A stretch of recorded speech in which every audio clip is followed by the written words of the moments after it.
लेकिन इतना संसार में होते हुए लेकिन फिर भी तो आदमी लड़का का मार रहा बिटिया वाले तो नाक फोड़े। अरे काम हो बिटिया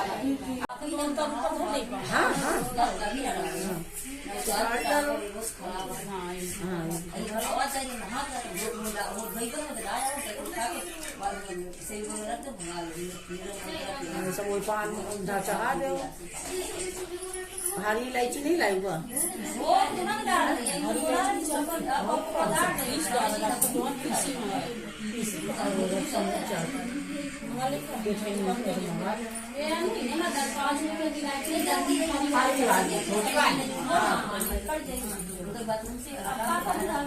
अब दिया जलाओ।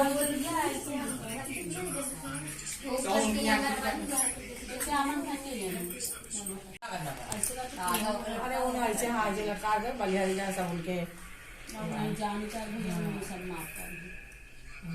गाउर में फूल चढ़ाए गाउर में चढ़ा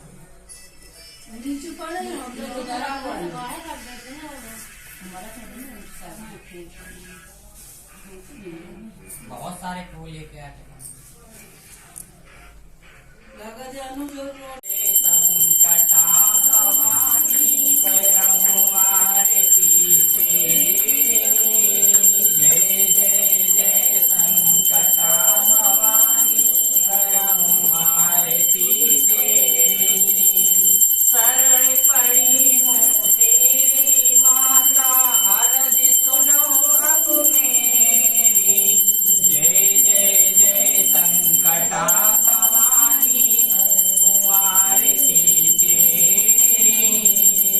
को तुम सामान्य जगदाता सुर नर मुनि सबके जय जय जय संकटा भवानी करहु आरती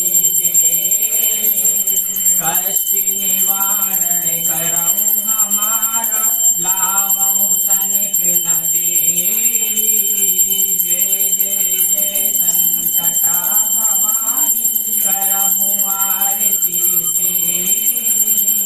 काम क्रोध अरु लोभ वश पाप किया घनेरी सो अपराधन उर में आनो क्षमहु भूल बहु मेरी जय जय जय संकटा भवानी करहु आरती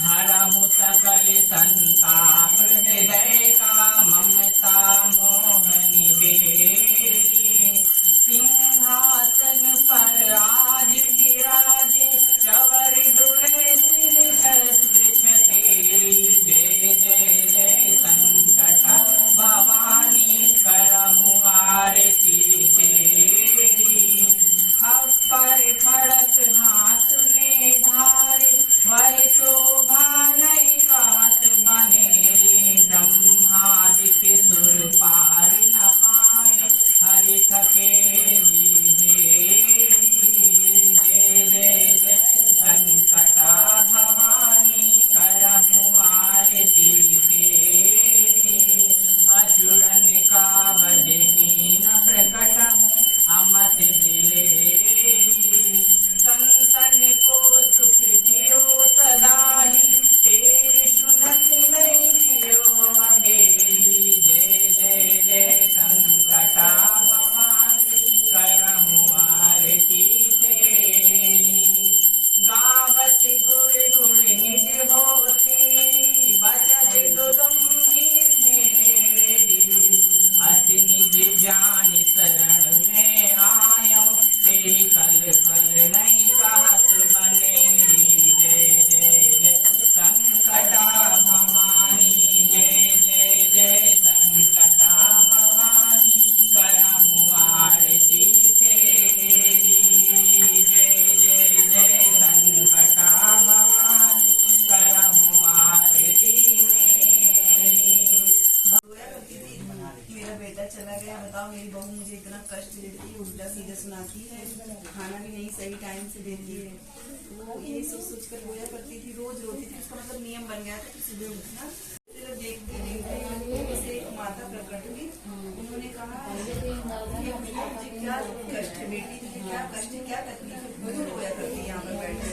तो बताने लगी कि मेरे बेटा हुआ और मेरा पति भी नहीं रहा, मेरी बहू मुझे बहुत कष्ट देती है, मैं खा भी नहीं पाती हूँ, बेटे की याद नहीं आती है, तुम्हें क्या बताऊँ। लगता है मेरा बेटा हो तो मैं उससे रोज सारी बातें बता, लेकिन वो कमाने चला गया, अगर कमाएगा तो कैसे चलेगा। तो कहती है कि बेटी तू मुझसे मत, मतलब मैं, तूने मुझसे बताया तेरे कष्ट का निवारण मैं जरूर करूंगी। और गांव में एक अंदर जा, तू जंगल की तरफ संकटा माँ का मंदिर है, वहां जाकर तू दर्शन कर, प्रार्थना कर और पूजा कर, व्रत कर, सब कुछ तू करेगी तो तेरी जो समस्या है उसका हल जरूर होगा।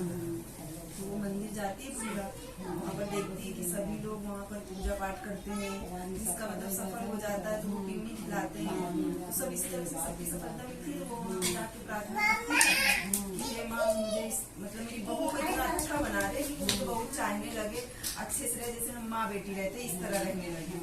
तो वो वहाँ पे जाती है, सब कुछ करती है अपना, फिर घर आके अपना जो ये सब कार्यक्रम करती है, सुहागले बुलाती है, सब पूरा करती है।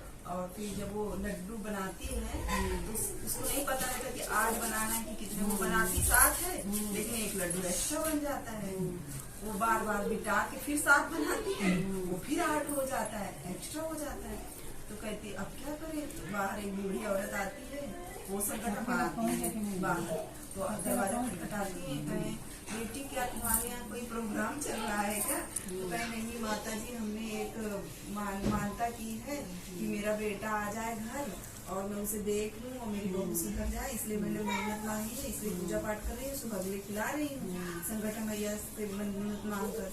तो कहे अच्छा ठीक है बिटिया, भूख लगी रहे हम भी आ जाएं क्या। अरे नहीं, एक तो ऐसे हम 7 बनाते हैं 8 हो जाता है। तो कह रहे बिटिया वो 8 समझो हमारे निशा लग जाता है और बुला लो हमको भी। तो कहे चलो अच्छा आ जाओ अंदर बैठ जाओ तुम भी। फिर वो आके बैठ गई। फिर जब सारी सबको दिया गया तो एक उस बुढ़िया का भी हिस्सा लगा, और वो तो मैया रानी भी वहाँ पे उसका सब पूर्ति होती है। और क्या कहते हैं उसका बेटा, पता नहीं कैसे माता रानी उसके बेटे को स्वप्न देती है कि तेरी माँ की तबीयत खराब है, क्या है, वो भी चला आता है। तो बहू उसकी सुन लेती है कि मेरा पति आ रहा है, तो मैं संकटा माता को वहाँ से छोड़ के भाग जाती है अपने पति से मिलने के लिए। और बुढ़िया सुनती है कि बेटा आ रहा है, लेकिन वो नहीं जाती है, कहती मैं पहले अपना पूजा पाठ सारा कार्यक्रम कर लूँ, तब बेटा तो घर ही आ रहा है, छोड़कर थोड़ी न जाऊंगी। तो इसी तरह फिर वो जब चली जाती है तो सब लोग सुहागले खा पी लेती हैं अपना। बहुरिया का लेट हो जाता है तो संकटा माता से और बेटा भी क्रोधित हो जाता है। यहाँ पूजा पाठ जब संपन्न हो जाती है तो बेटा कहता है कि तेरी वजह से मेरी माँ को नहीं। बेटा पहले मन में सोचता है कि देखो मेरी पत्नी कितनी अच्छी है, इतनी दूर से जैसे ही सुनी कि मैं आया हूँ इतने दिन में तो चली आई, लेकिन मेरी माँ देखो मुझे नहीं चाहती है, आई नहीं मुझे देखने के लिए, इतनी दूर से मैं आया। जब वो घर आता है देखता है कि यहाँ औरतें इतनी सारी बैठी हुई है तो कहता है माँ ये क्या कर रही है। बेटा मुझे बहुत कष्ट था तो मैंने तेरे लिए मन्नत मांगी थी, चलो संकटा माता की कृपा से तू आ गया। तो उसको फिर बाद में उसको आभास होता है कि मेरी पत्नी ही गलत है और ये मेरी माँ पे अत्याचार करती थी। इसीलिए फिर बाद में क्या होता है कि जब सारी सुहागले खा होती है, संकटा माता चली जाती है। संकटा माता आशीर्वाद देती है कि तू सदा सुखी रहेगी, तुझे बेटे का भी सुख प्राप्त होगा, और बहू को आशीर्वाद नहीं देती, चली जाती। तो बेटा क्रोधित होकर बहू को घर से निकाल देता है।